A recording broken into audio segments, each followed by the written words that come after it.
할렐루야. 오늘도 새벽 예배에 나오신 성도님들을 주님의 이름으로 축복하고 환영합니다. 함께 시간 우리 기도하며 예배의 자리로 나가도록 하겠습니다. 함께 기도하겠습니다. 하나님 감사합니다. 오늘도 저희에게 새로운 은혜 허락하여 주시사 또 말씀의 은혜로 기도로 은혜로 시작하게 하시니 감사합니다. 하나님 오늘도 주님 주시는 귀한 은혜로 살 수 있도록 힘 주시옵소서. 우리 성도님들의 삶과 가정 가운데 늘 은혜가 넘치게 하시며 하늘의 은혜로 담대하게 살아가실 수 있도록 역사하여 주시옵소서. 감사드리며 예수님의 이름으로 기도하옵나이다. 아멘.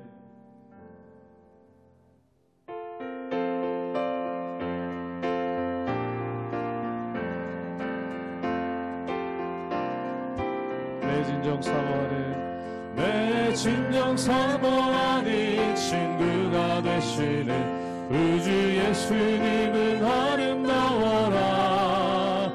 산 밑에 백합하여 빛나는 새벽별 주님 영원할 길. 처음부터 고백하겠습니다. 내 진정 사모하는 내 진정 사모하는 친구가 되시는 우주 예수님은 아름다워라. 산 밑에 백합하여 빛나는 새벽별 주님 영원할 길 아주 없도다. 내 맘이 아플 적에 큰 위로 되시며 나 외로울 때 좋은 친구라. 주는 저 산 밑에 백합 빛나는 새벽별 이 땅 위에 비길 것이 없도다. 내 맘의 모든 염려 이 세상 도락도 주님 항상 같이 하여 주시고 시험을 당할 때에 악마의 계교를 즉시 물리치사 나를 지키네. 온 세상 날 버려도 주 예수 안 버려 끝까지 나를 돌아보시니. 주는 저 산 밑에 백합 빛나는 새벽별 이 땅 위에 비길 것이 없도다. 내 맘을 다하여서 주님을 따르면 길이 길이 나를 사랑하리니. 물풀이 두렵잖고 창검도 겁없네. 주는 높은 산성 내 방패시라. 내 영혼 먹이시는 그대 누리고 나 친히 주를 뵙기 원하네. 주는 저 산 밑에 백합 빛나는 새벽별 이 땅 위에 비길 것이 없네. 영혼 먹이시는 내 영혼 먹이시는 그대 누리고 나 친히 주를 뵙기 원하네. 주는 저 산 밑에 백합 빛나는 새벽별 이 땅 위에 비길 것이 없도다.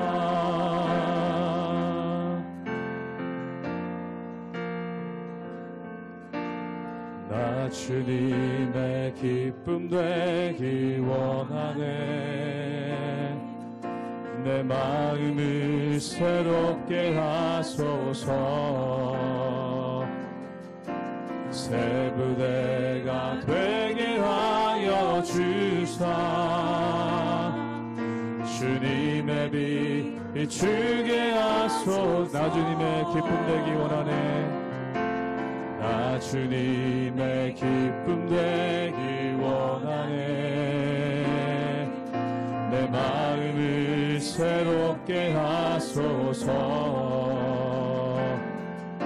새 부대가 되게 하여 주사. 주님의 빛 비추게 하소서. 내가 원하니 한같이 주님의 기쁨이 되는 것. 내가 원하니 한같이 주님의 기쁨이 되는 것. 겸손히 내 마음 드립니다. 겸손히 내 마음 드립니다. 나의 모든 것 받으소서. 나의 맘 깨끗게 씻어주사 주의 길로 행하게 하소서. 내가 원하니 한가같이 주님의 기쁨이 되는 것. 내가 원하니 한가같이 주님의 기쁨이 되는. 내가 원하는 한 가지.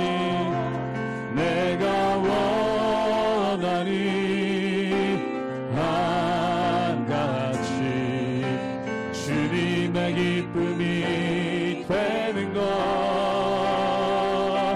내가 원하니 한가같이 주님의 기쁨이 되는 것.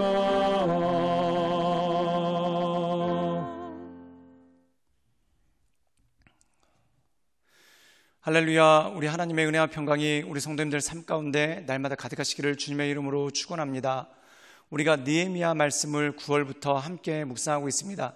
이 느헤미야는 무너진 예루살렘 성벽을 재건하는 느헤미야의 여러 가지 일들이 나오게 되는 것을 보게 됩니다. 이 예루살렘 성벽을 재건한다는 것은 이 무너진 예루살렘에 사람들이 다시 머물고 또한 그들이 하나님을 예배하며 나가는 예배의 공동체를 세우는 것, 이것이 바로 예루살렘 성벽의 재건이죠. 그래서 어떻게 보면은 단지 건물을 세운다 또는 성을 세운다의 문제가 아니라 공동체를 회복하고 공동체를 재건한다라는 그러한 목표가 있는 것을 보게 됩니다. 사랑하는 여러분, 교회는 무엇일까요? 결국 성도들의 모임이 교회입니다. 그리고 성도는 어떤 사람들일까요? 하나님을 찬양하고 예배하며 나가는 사람이 결국 성도라는 것이죠. 그리고 그들이 함께 회중을 이루고 하나님을 경배하며 나가는 것, 이것이 바로 교회라는 것입니다. 그래서 오늘 말씀 가운데 보면은 성전을 중심으로 예루살렘 성벽을 두릅니다. 즉 성전이라는 것은 하나님께 예배드리는 장소이고 또한 성벽은 예배드리는 사람들이 머무르는 공간, 즉 다시 말해서 예배의 공동체가 구성되는 것이죠. 사랑하는 여러분, 예배 공동체는 참 중요합니다. 나 혼자 예배드리는 것도 중요하지만 모든 공동체가 주님께서 주신 한 비전을 가지고 함께 연합하여 예배하는 것, 그것만큼 중요한 것이 없는 것이죠. 그래서 이 느헤미야서의 핵심은 느헤미야가 탁월한 리더십을 가지고 성벽을 세운다, 건물을 세운다라는 의미도 있겠지만 더 나아가서 그가 예배 공동체를 세운다라는 의미가 그 가운데 있는 것을 보게 됩니다. 사랑하는 여러분, 어느 순간에 우리 삶 가운데 예배 공동체가 무너질 때가 있습니다. 예배 공동체가 무너지면 금방 쓰러지죠. 전도서 말씀 가운데 보면은 외주는 쉽게 끊어지지만 삼겹줄은 쉽게 끊어지지 않는다라고 말씀하고 있습니다. 또한 혼자이면 넘어졌을 때 누가 일으켜 주겠는가? 함께 있으면 일으켜 줄 사람이 있죠. 이것이 바로 예배 공동체고 온전한 믿음의 공동체입니다. 그러므로 사랑하는 여러분, 이 느헤미야서 말씀을 함께 묵상하며 내 삶 가운데 예배 공동체가 회복되고 또한 하나님께서 기뻐하시는 은혜의 공동체가 세워질 수 있도록 날마다 기도하며 하나님의 인도하신 가운데 나가시는 우리 모든 성도님들 되시기를 주님의 이름으로 축원합니다. 느헤미야 2장 1절에서 10절 말씀입니다. 아닥사스다 왕 제20년 니산월에 왕 앞에 포도주가 있기로 내가 그 포도주를 왕에게 드렸는데 이전에는 내가 왕 앞에서 수심이 없었더니 왕이 내게 이르시되 내가 병이 없거늘 어찌하여 얼굴에 수심이 있느냐? 이는 필연 내 마음에 근심이 있음이로다 하더라. 그때 내가 크게 두려워하여 왕께 대답하되 왕은 만세수를 하옵소서. 내 조상들의 묘실이 있는 성읍이 이제까지 황폐하고 성문이 불탔사오니 내가 어찌 얼굴에 수심이 없사오리이까 하니 왕이 내게 이르시되 그러면 내가 무엇을 원하느냐 하시기로 내가 곧 하늘의 하나님께 묵도하고 왕에게 아뢰되 왕이 만일 좋게 여기시고 종이 왕의 목전에서 은혜를 얻었사오면 나를 유다 땅 나의 조상들의 묘실이 있는 성읍에 보내어 그 성을 건축하게 하옵소서 하였는데 그때 왕후도 왕 곁에 앉아 있었더라.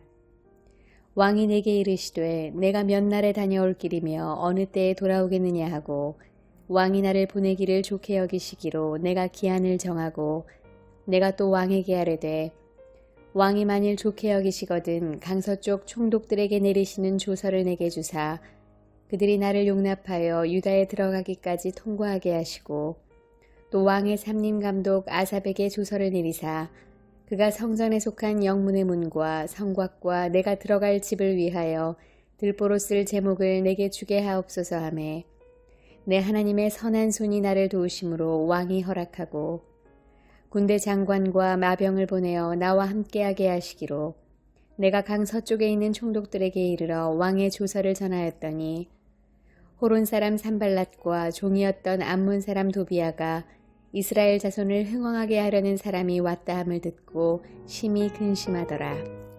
우리가 느헤미야 1장 말씀을 보면은 느헤미야가 예루살렘에 관한 소식을 들었습니다. 예루살렘에 성전을 짓는 것은 성공했지만 사람들이 머무를 수 있는 성벽이 없어서 사람들이 그곳에 거주하지 못하고 또한 거주하는 사람들은 외적으로부터 침입을 받아 많은 어려움을 겪고 있다라는 그러한 소식을 듣게 되죠. 그때 이 느헤미야가 굉장히 애통한 마음을 갖습니다. 그런데 여기서 우리가 한 가지 주목할 것은 이 느헤미야가 원래 예루살렘이 고향이었는가? 그게 아니라는 거죠. 이 느헤미야는 페르시아에서 태어나고 페르시아에서 자랐고 또한 페르시아에서 술 맡은 관원으로 섬기고 있었던 관리였습니다. 그런데 예루살렘에 관한 소식을 들었을 때 그의 마음 가운데 슬픔이 왔죠. 이것이 무엇입니까? 바로 하나님께서 주신 마음이라는 거죠. 하나님께서 우리에게 사명을 주실 때 이러한 마음을 주십니다. 사랑하는 여러분, 우리가 선교지를 갈 때 그 선교지에 간 적도 없습니다. 또한 그 선교지에 아는 사람도 없습니다. 그런데 그 선교지에 대한 소식을 들었을 때 하나님께서 우리에게 애통하는 마음을 주시고 또한 그 선교지를 위해서 기도하고 또한 물질을 드리고 또한 아우리치나 비전 트립을 통해서 방문하게 되는 그러한 모습이 있죠. 그 이유가 무엇일까요? 바로 하나님께서 우리 마음 가운데 애통하는 마음을 주시고 또한 그것을 통해서 하나님의 일들을 이루신다는 것입니다. 그런데 이 느헤미야가 애통한 마음을 가지고 있었는데 어느 날 이 사람이 술 맡은 관원으로서 왕의 술자리에서 왕의 식사자리에서 술을 따르고 있다가 왕이 이 느헤미야 얼굴에 수심이 가득한 걸 보고 그에게 묻습니다. 그때 이 느헤미야의 반응이 이것이죠. 우리 함께 느헤미야 2장 4절의 말씀을 읽도록 하겠습니다. 제가 읽겠습니다. 왕이 내게 이르시되 그러면 내가 무엇을 원하느냐 하시기로 내가 곧 하나님께 목도하고. 오늘 말씀 가운데 보면은 느헤미야가 얼굴에 수심이 가득 차서 이 왕의 식사 자리를 지키고 있습니다. 그때 왕이 너에게 무슨 일이 있느냐? 그때 느헤미야가 주저없이 예루살렘의 소식을 듣고 내가 이렇게 근심합니다 라고 이야기를 합니다. 그때 이 왕이 느헤미야에게 선의를 베풀죠. 그래서 네가 원하는 것이 무엇이냐? 어떻게 내가 너를 도와줄 수 있을까? 그런데 오늘 말씀 가운데 보면은 느헤미야가 바로 말하는 것이 아니라 하나님께 묵도했다. 즉 하나님께 묵상으로 기도하고 하나님께 나갔다는 것이죠. 사랑하는 여러분, 이 느헤미야는 비전의 사람입니다. 또한 느헤미야는 예배의 사람이죠. 그리고 이 느헤미야는 더 나가서 기도의 사람이었다는 것입니다. 즉 자기의 소견에 옳은 대로 하는 것이 아니라 하나님의 뜻을 묻고 순간순간마다 하나님의 인도하심이 무엇인지 하나님의 뜻이 무엇인지를 간구하는 그러한 모습이 그 가운데 있었던 것을 보게 됩니다. 그러고 난 다음에 이 느헤미야가 왕에게 자기가 준비했던 것을 이야기를 합니다. 우리 함께 느헤미야 2장 7절의 말씀을 읽어볼까요? 제가 읽겠습니다. 내가 또 왕에게 아뢰되 왕이 만일 좋게 여기시거든 강 서쪽 총독들에게 내리시는 조서를 내게 주사 그들이 나를 용납하여 유다에 들어가기까지 통과하게 하시고. 오늘 말씀 가운데 보면은 느헤미야가 어떻게 하면 내가 예루살렘에 갈 수 있을까? 또한 예루살렘에 가기까지 어떤 준비를 해야 됐을까? 마음 가운데 다 계획이 있었다는 겁니다. 그런데 그는 자기의 계획을 왕에게 얘기하기 전에 기도합니다. 즉 다시 말해서 자기가 아무리 많은 이야기를 한다 하더라도 왕의 마음을 돌이키는 것은 하나님의 일이기 때문에 그렇죠. 우리가 많이 착각하는 것이 전도하거나 또한 뭔가를 할 때 우리의 말로 그를 설득한다고 생각합니다. 물론 그런 부분도 어느 정도 있겠죠. 그런데 더 중요한 것은 하나님께서 그 마음을 움직여주시고 만져주신다는 것이죠. 즉 이 느헤미야가 왕에게 자기의 소원에 대해서 이야기할 때 내가 뭘 원하는지 이 자기의 힘으로 왕을 설득하려고 한 것이 아니라 묵도함을 통해 하나님께서 그의 마음을 설득시켜 주시기를, 또한 왕의 마음을 움직여 주시기를 간구하는 그 모습이 나오게 되는 것을 보게 됩니다. 그러므로 사랑하는 여러분, 우리가 이 세상 살아갈 때 내가 계획했어도 이루시는 것은 하나님입니다. 그러므로 기도하고 기도함으로 하나님께 엎드리는 것이죠. 그 주님을 바라보며 날마다 기도함으로 하나님께서 기뻐하시는 온전한 일을 행하시는 우리 모든 성도님들 되시기를 주님의 이름으로 축원합니다. 함께 기도하시겠습니다. 사랑이 많으신 주님, 우리가 날마다 주님을 바라보며 주님을 경배하며 은혜의 보좌 앞으로 나갑니다. 우리의 삶을 새롭게 하시고 또한 우리의 삶을 인도해 주셔서 하나님께서 기쁘게 여기시는 뜻대로, 하나님께서 인도하신 뜻대로 우리가 날마다 거할 수 있도록 주님 붙잡아 주시옵소서. 예수님의 이름으로 감사하며 기도드리옵나이다. 아멘.